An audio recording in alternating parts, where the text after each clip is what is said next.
Hi guys, this is Sandeep Srivastava and today I am going to teach you a beautiful poem composed by Sarojini Naidu. The name of the poem is Village Song. तो आपके high school के syllabus की last poem है इस साल की village song, क्योंकि इसके बाद जो नेशन बिल्डर पोएम है वो हटा दी गई है, जो 30% कोर्स कम हुआ है। तो इस पोएम को बड़ा ध्यान से पढ़िएगा, बहुत ही महत्वपूर्ण पोएम है और आपके सिलेबस के पॉइंट ऑफ व्यू से बहुत ही इम्पोर्टेंट है। तो देखिए, एक माँ अपनी बच्ची से संबोधित होती है और कहती है, honey child whither are you going. देखिए, वाइदर शब्द जो आया है इसका मतलब है वेयर, कहाँ। प्रिय बच्ची, हनी चाइल्ड का मतलब है प्रिय बच्ची।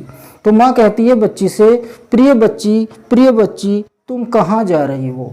Honey child whither are you going. प्रिय बच्ची तुम कहाँ जा रही हो। Would you cast your jewels all to the breezes blowing.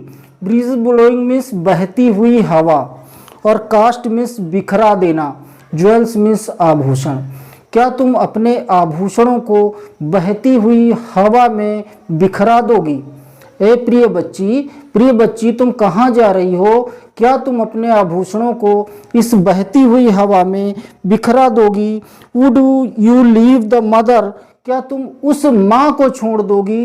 Would you leave the mother. क्या तुम उस माँ को छोड़ दोगी। Who on golden grains has fed you। जिसने तुम्हें सुनहरे दाने अर्थात प्रिय अनाज, जिसने तुम्हारे पेट भरने के लिए तुम्हें अनाज खिलाया है, तुम्हें रोटी खिलाई है, तुम्हें पाल पोस के इतना बड़ा किया है। ये सेंस आ रहा है यहाँ पे कि जिस माँ ने तुमको अनाज खिला खिला के, रोटी खिला खिला के, पाल पोस के बड़ा किया है, क्या तुम उस माँ को छोड़ दोगी। Would you grieve the lover. Grief से बना हुआ है दुख, ग्रीव मीन्स होता है दुख। क्या तुम अपने उस प्रेमी को दुख दोगी।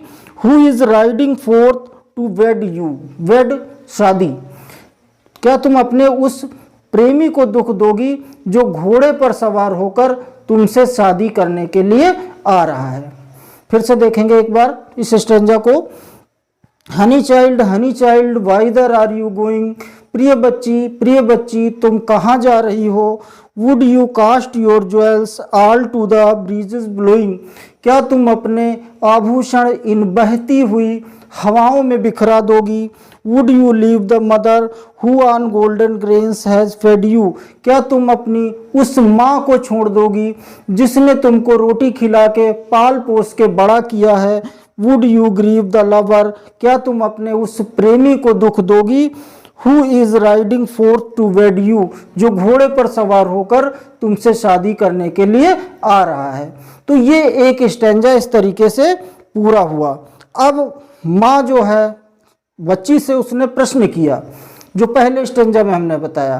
अब बच्ची उस प्रश्न का जवाब देती है, ये दूसरे स्टैंजा में हम देखेंगे।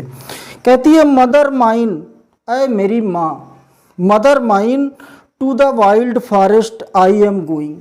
ऐ मेरी माँ, मैं जंगल को जा रही हूँ। ऐ मेरी माँ, मैं जंगल को जा रही हूँ। Where upon the champa boughs the champa birds are blowing.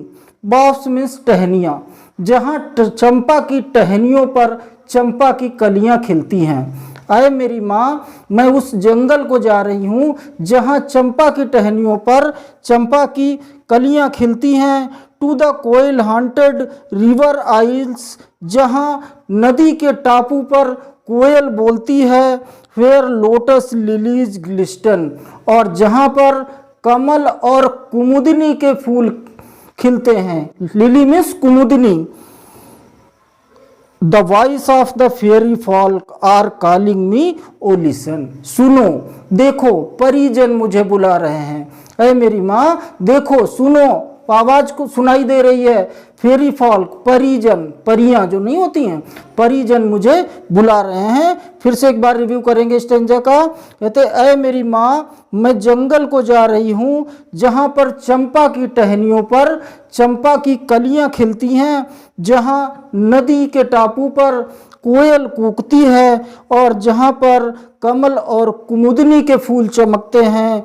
सुनो ऐ मेरी माँ, मैं उस जंगल को जा रही हूँ, परिजनों की आवाज़ आ रही है, देखो परियां मुझे बुला रही हैं, ऐ माँ मैं उस जंगल को जा रही हूँ। तो ये जवाब देती है दूसरे स्टेंजा में बच्ची अपनी माँ को। तीसरा स्टेंजा बच्ची फिर से प्रश्न करती है माँ के सामने, कहती है honey child the world is full of pleasure. ऐ प्रिय बच्ची ये संसार आनंद से भरा हुआ है, खुशियों से भरा हुआ है। Of bridal song and cradle songs and sandal scented leisure. यहाँ ब्रिडल सॉन्ग्स हैं। ब्रिडल सॉन्ग्स का मतलब होता है शादी के गीत, और क्रीडल सॉन्ग का मतलब होता है पालने के गीत। यानी खुशी कब होती है? जब किसी की शादी होती है, किसी के घर में बच्चा होता है। तो कहते हैं यहाँ पर शादी के गीत हैं, यहाँ पर पालने के गीत हैं, और यहाँ चारों तरफ संडल सेंट है, चंदन की खुशबू है। बेटी तुम आभास क्यों नहीं करती? ये संसार खुशियों से भरा हुआ है। यहाँ पर शादी के गीत हैं, यहाँ पालने के गीत हैं, यहाँ चारों तरफ देखो चंदन की खुशबू फैली हुई है। Your bridal cakes are on the earth, your bridal robes are in the loom. तुम्हारे शादी के कपड़े करघे पर हैं। लूम का मतलब करघा, जिससे कपड़े बुने जाते हैं, जो मशीन होती है उसको लूम बोलते हैं। तो तुम्हारे शादी के कपड़ों का ऑर्डर दिया जा चुका है, वो करघे पर हैं। सिल्वर एंड सैफरान ग्लोइंग, जिनके ऊपर चांदी और केसर की चमक बिखेरी जा चुकी है, अर्थात चांदी और केसर से उनको काढ़ा गया है उन कपड़ों को। और your bridal cakes are on the hearth. Hearth means होता है चूल्हा, तंदूर।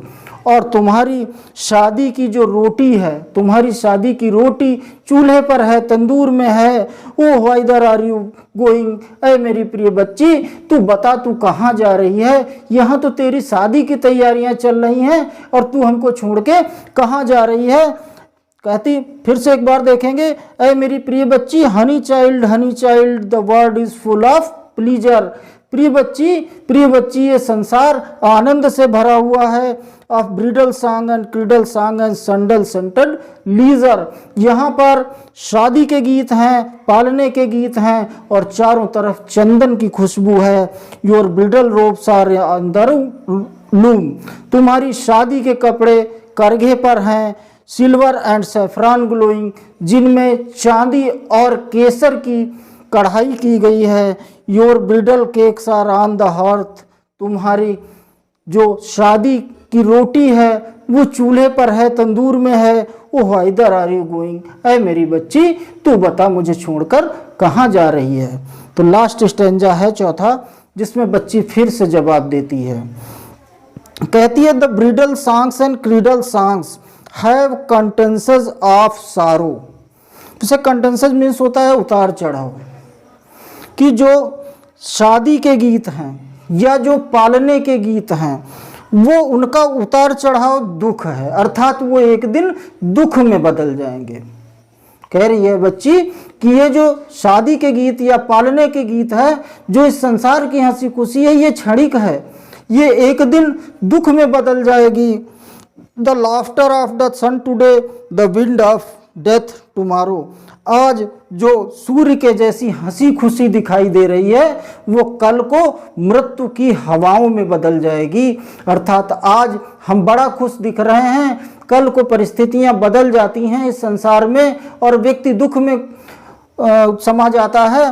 तो ये जो शादी के गीत, पालने के गीत हैं, इनकी खुशियां जो हैं वो क्षणिक हैं और कल को ये खुशियां समाप्त हो जाएंगी। आज की हंसी खुशी कल मृत्यु की हवाओं में बदल जाएगी। For sweeter sound the forest notes, और सुनो देखो जंगल से कितनी मधुर ध्वनि आ रही है।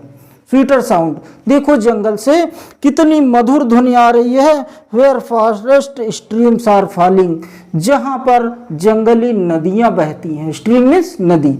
देखो जंगल के अंदर जंगली नदियों की कितनी मधुर और अच्छी आवाज़ आ रही है। ओ मदर माइन, अय मेरी माँ, आई कैन नॉट स्टे, मैं नहीं रुक सकती, द फेरी फॉल्काज कॉलिंग, मुझे परिजन बुला रही हैं। लास्ट स्ट्रेंजा एक बार फिर से रिव्यू करेंगे। The bridal songs and cradle songs have cadences of sorrow, शादी के गीत और पालने के गीत दुख का उतार चढ़ाव हैं। The laughter of the sun today, the wind of death tomorrow, आज की जो हंसी खुशी है वो कल मृत्यु की हवाओं में तब्दील हो जाएगी।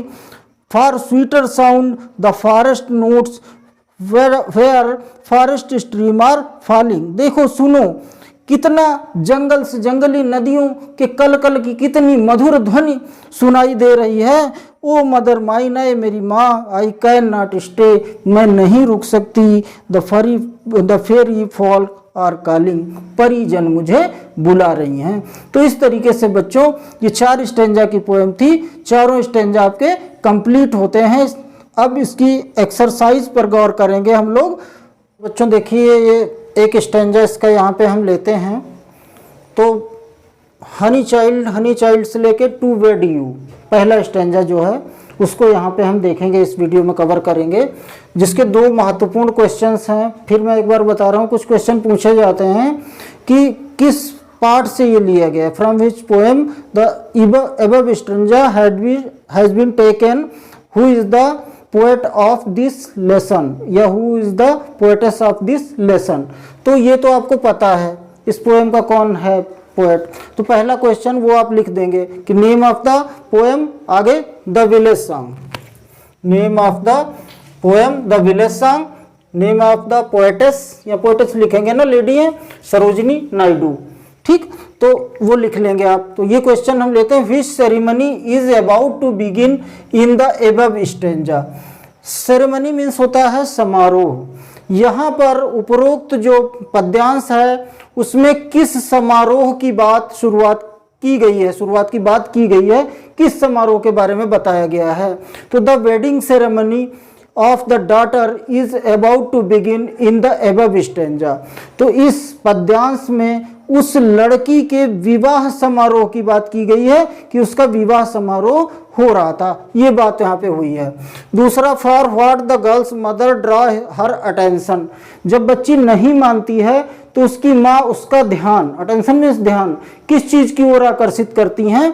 तो girl's mother draws her attention to the fact, लड़की की माँ उस तथ्य की तरफ उसका ध्यान आकर्षित करती हैं, that the bride groom means होता है दूल्हा, whom she loves, कि दूल्हा जिसे वह प्रेम करती है, is coming on horseback to wed her, जो घोड़े के पीठ पर बैठकर उससे शादी करने के लिए आ रहा है। जब बच्ची नहीं मानती है माँ की बात तो माँ उसका ध्यान आकर्षित करती हैं कि उस दूल्हे की ओर जो घोड़े पर बैठकर उससे शादी करने के लिए आ रहा है। तो इस तरीके से ये एक स्टेंजा, जो पहला स्टेंजा था, इसका आप लोग स्क्रीनशॉट ले लीजिए। तो अगला स्टेंजा देखेंगे बच्चों, मदर माइन से लेकर के ओ लिसन तक, दूसरा स्टेंजा जो है।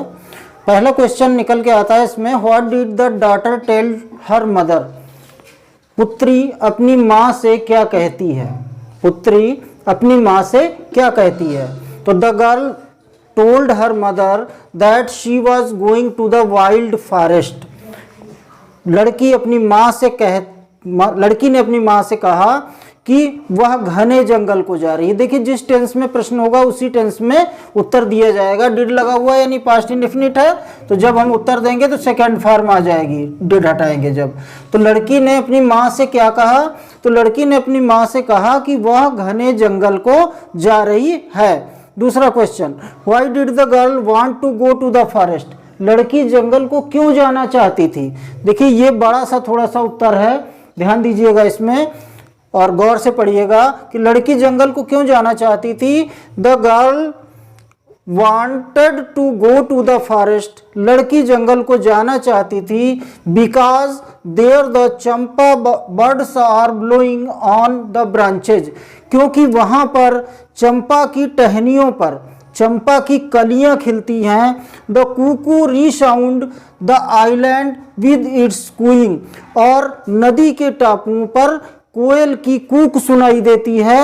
And fairy folks are calling her, और परिजन उसको बुला रहे थे, इसलिए वो लड़की वहां जाना चाहती है।